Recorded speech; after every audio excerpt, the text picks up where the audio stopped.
क्या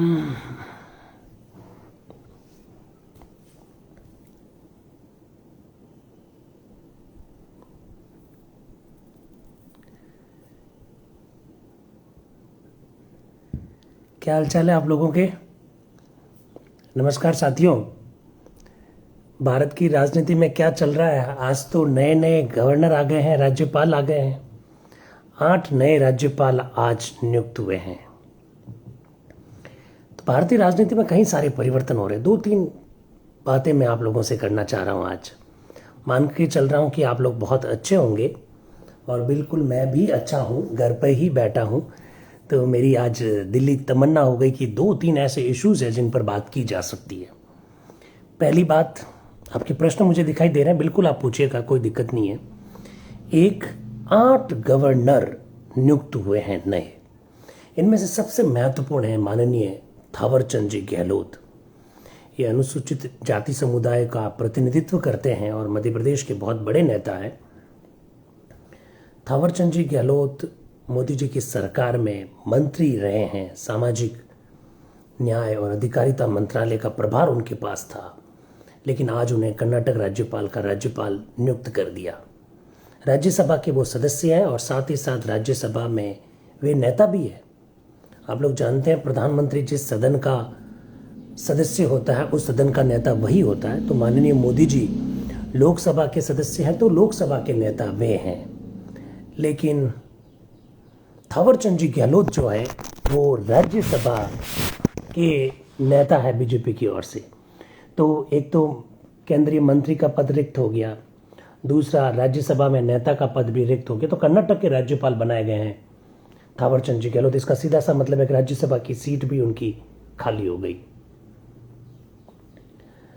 तो जैसा आपने कहा वैसे मैंने स्क्रीन को सीधा भी कर दिया है।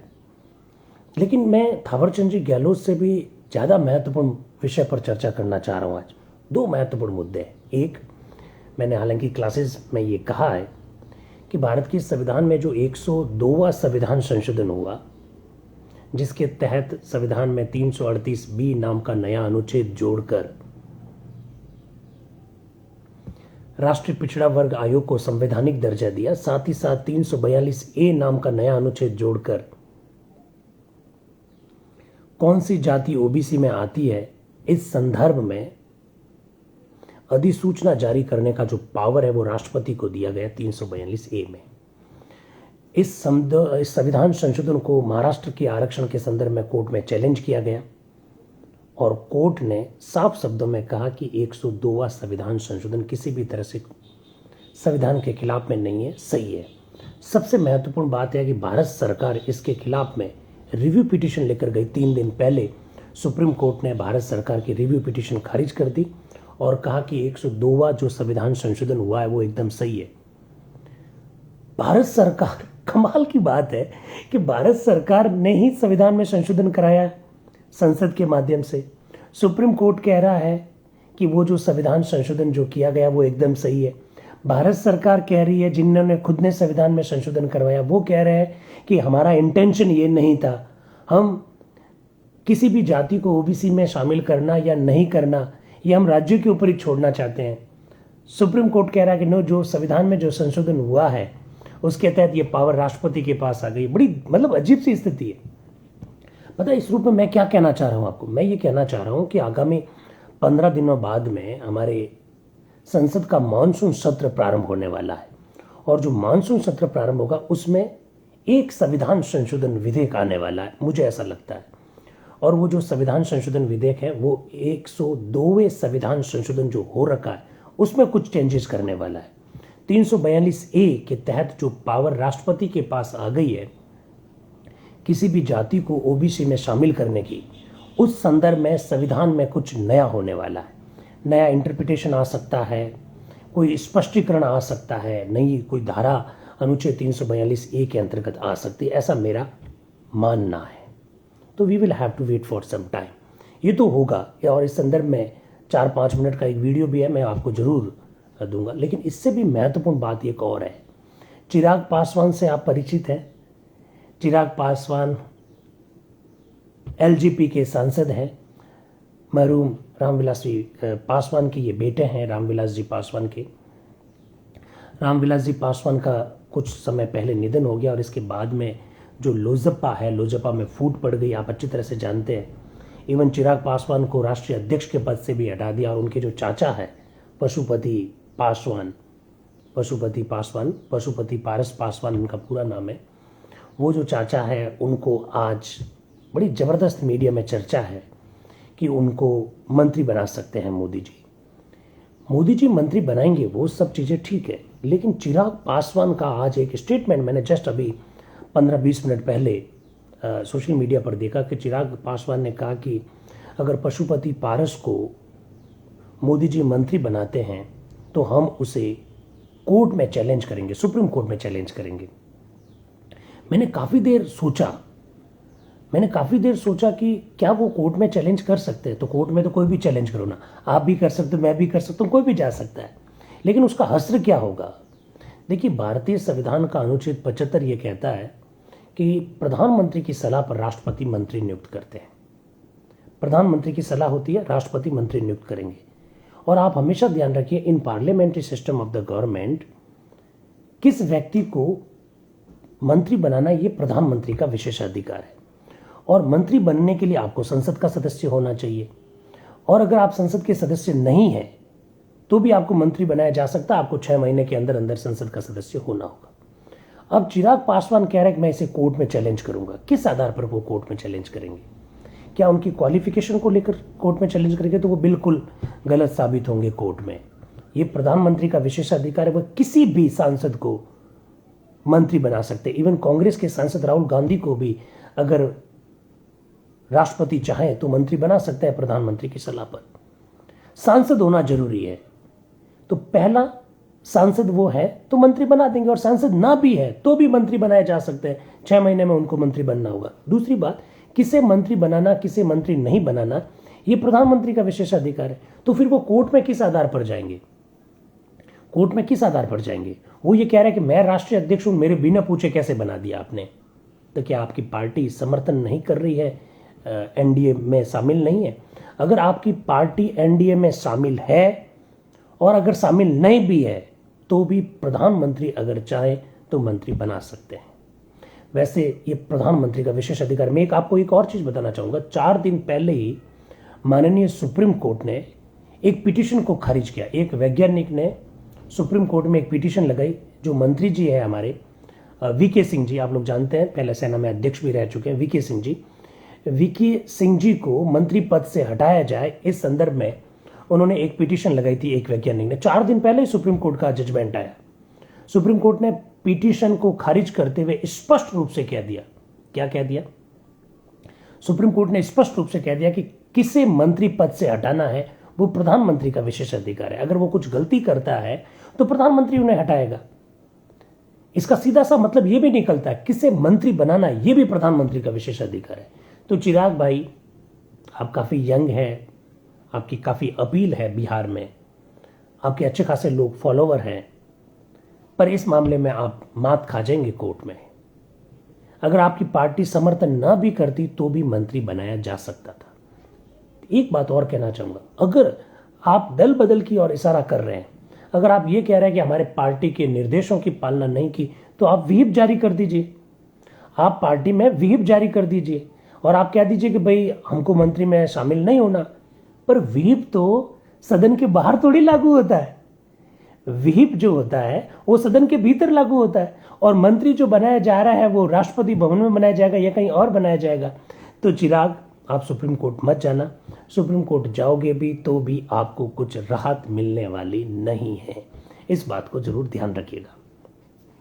बाकी आपने देख ही लिया है, ममता बनर्जी को लेकर कुछ प्रॉब्लम हो सकती है। अगर समय पर चुनाव नहीं करवाए गए, 6 महीने के अंदर अंदर पश्चिम बंगाल में चुनाव नहीं करवाए गए, तो ममता दी आपको इस्तीफा देना पड़ सकता है। लेकिन आज का मैं एक आपको और अपडेट देता हूं। ममता जी ने अपने सारे दांव पेच खेलने शुरू कर दिए। अगर आप लोगों को मालूम है तो महीना भर पहले ममता बनर्जी की मंत्री परिषद में एक प्रस्ताव पारित किया कि वहां पर हम क्या करेंगे, विधान परिषद का गठन करेंगे। आज सुनने में आया है कि वो पश्चिम बंगाल की विधानसभा में विधान परिषद के गठन हेतु एक प्रस्ताव पारित करके केंद्र सरकार के पास भेज रही है। इसका सीधा सा मतलब है कि वो ये कहना चाह रही है कि हमारे यहाँ पर विधान परिषद बनाइए। लेकिन भारतीय संविधान का आर्टिकल 169 अगर आप देखेंगे, उसकी प्रक्रिया को देखेंगे, तो किसी भी राज्य में विधान परिषद का गठन करना हो या विधान परिषद समाप्त करना हो, यह संसद के हाथ में है और संसद मोदी जी के हाथ में है। ममता जी, विधान परिषद का गठन नहीं होगा, ये मेरे से आप सुन लीजिए। पश्चिम बंगाल में विधान परिषद का गठन नहीं होगा, ये सुन लीजिए, बिल्कुल सुन लीजिए। इसका कारण बता देता हूं। राजस्थान का प्रस्ताव 8-9 साल पहले जा चुका है विधान परिषद के गठन हेतु। क्या वहां पर विधान परिषद का गठन हुआ? बिल्कुल नहीं हुआ। आंध्र प्रदेश, जहां पर विधान परिषद है ऑलरेडी, उन लोगों ने अपना प्रस्ताव ऑलरेडी भेज रखा है कि हमारी विधान परिषद को समाप्त कर दीजिए। प्रस्ताव भेजे हुए 1.5 साल हो गया, क्या समाप्त हो गई? इसका मतलब संसद जो है वो तय करेगी, और संसद तय करेगी मतलब केंद्र सरकार तय करेगी, क्योंकि लोकसभा में और राज्यसभा दोनों में इनको बहुमत है। तो ममता दी विधान परिषद का गठन करवाना चाहती है। गठन करने की कोई संभावना नहीं है। प्रस्ताव पारित करके भेज दीजिएगा, क्योंकि इनिशियल स्टेज में इनिशिएट तो आप ही को करना है। विधान परिषद वहां गठित होने वाली है नहीं। 102 संविधान संशोधन के बाद में 342A के बारे में एक नया अमेंडमेंट आने वाला है। चिराग भाई, सुप्रीम कोर्ट मत जाना, आपको वहां से किसी भी प्रकार की कोई मदद मिलने वाली नहीं है। बाकी बताइए आप कैसे हैं? कुछ मुद्दे पर मुझे ऐसे ही बात करने की आज इच्छा हो गई। थोड़ा सा फ्री भी बैठा था तो मुझे लगा कि ये 3-4 मुद्दे ऐसे हैं जिस पर बात की जा सकती है। तो चिराग वाला दांव गलत पड़ेगा, प्रधानमंत्री ये खुद तय करेंगे। ममता बनर्जी उपचुनाव भी तो लड़ना चाहती है प्रकाश जी। ममता बनर्जी उपचुनाव भी तो लड़ना चाहती है, वहां सीट खाली हो गई है। लेकिन चुनाव तो चुनाव आयोग करवाएगा ना। चुनाव तो चुनाव आयोग करवाएगा। चुनाव आयोग कोरोना का एक आधार दे सकता है और कह सकता है कि वहां परिस्थितियां ठीक नहीं है तो चुनाव नहीं हो। और चुनाव अगर 6 महीने में नहीं हुए तो ऐसी स्थिति में ममता जी को इस्तीफा देना पड़ सकता है। और अगर चुनाव होने की संभावना होती तो रावत साहब इस्तीफा थोड़ी देते, आप जरा सोचिएगा। तो बिल्कुल ठीक है, राजस्थान से संविधान सभा में 15 ही सदस्य थे, इसमें किसी प्रकार की कोई प्रॉब्लम नहीं है। बिल्कुल, मैंने कई बार नाम बताए हैं मैंने। क्लासरूम कहाँ दिखाना है? क्लासरूम देखना चाहते हैं, ये लीजिए, ये क्लासरूम ले लीजिए, ये लीजिए, ये कंप्यूटर लगा हुआ है, ये स्क्रीन लगी हुई है, ये मेरी लाइब्रेरी है, ये देख लीजिए। शायद देख ली होगी आप लोगों ने, मैंने कई बार दिखाई भी है पहले भी। बिल्कुल मैं ठीक हूँ। और आप बिल्कुल, आप देखिए, मैं इंस्टाग्राम को केवल फ़ोटो शेयर तो होते हैं खैर, पर मैं फ़ोटो शेयर करने वाली ही एक मंच नहीं बनाना चाहता। मैं चाहता हूँ कि आप प्रश्न पूछेगा, बिल्कुल इस बारे में जवाब देने में मुझे बड़ा अच्छा लगता है। उत्तराखंड के बारे में क्या कहें? उत्तराखंड के बारे में कोई नई बात है ही नहीं। तीरथ सिंह जी रावत ने इस्तीफा दे दिया, क्योंकि कॉन्स्टिट्यूशन ये कहता है कि 6 महीने में चुनाव करवाने जरूरी है। और कानून जो है, जन प्रतिनिधित्व अधिनियम 1951 की जो धारा 151A है, वो ये कहती है कि अगर विधानसभा का कार्यकाल 1 साल ही बचा है, अगर लोकसभा का कार्यकाल 1 साल ही बचा है, तो ऐसी स्थिति में उपचुनाव करवाएंगे नहीं। तो सीधी सी बात है, तीरथ सिंह जी रावत ने इस्तीफा दिया है, वो देना ही पड़ता, क्योंकि चुनाव होने की कोई संभावना नहीं थी। पर यहाँ पर सरकार कहीं ना कहीं मात तो खाई है। उनकी जो रणनीति है वो मात तो खाई है, क्योंकि उनको लग रहा था, उनके दिमाग में ये आइडिया नहीं था। उनको लगा कि सांसद है, उपचुनाव करवा देंगे, पर 1 साल वाला आइडिया नहीं था। मैं रियली बता रहा हूँ, 1 साल वाला आइडिया नहीं था। तो इस प्रकार की कुछ बातें मैंने साझा की। आप जरूर प्रश्न पूछे, मुझे बहुत अच्छा लगता है जवाब देने में। तो मैं ये सोचता हूँ, बिल्कुल मैं अपने घर से ही बात कर रहा हूँ, मैं ये सोचता हूँ कि मुझे अपनी बात को अब समाप्त कर देना चाहिए। आप लोगों को अच्छा लगा होगा, जरूर अच्छा लगा होगा। प्रश्न इस तरह से पूछते रहिए। Thank you very much and wish all the best. Thank you.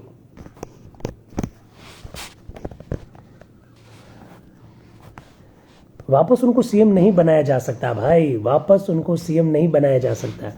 एक विधानसभा के कार्यकाल में या एक लोकसभा के कार्यकाल में कोई भी व्यक्ति अधिकतम विधानमंडल या संसद का सदस्य बने बिना 6 महीने ही मंत्री, मुख्यमंत्री या प्रधानमंत्री रह सकता है, ऐसा मैं कहना चाह रहा हूँ। बिल्कुल मेरा कॉल आ रहा है, बिल्कुल सही कह रहे हैं। Thank you very much, thank you.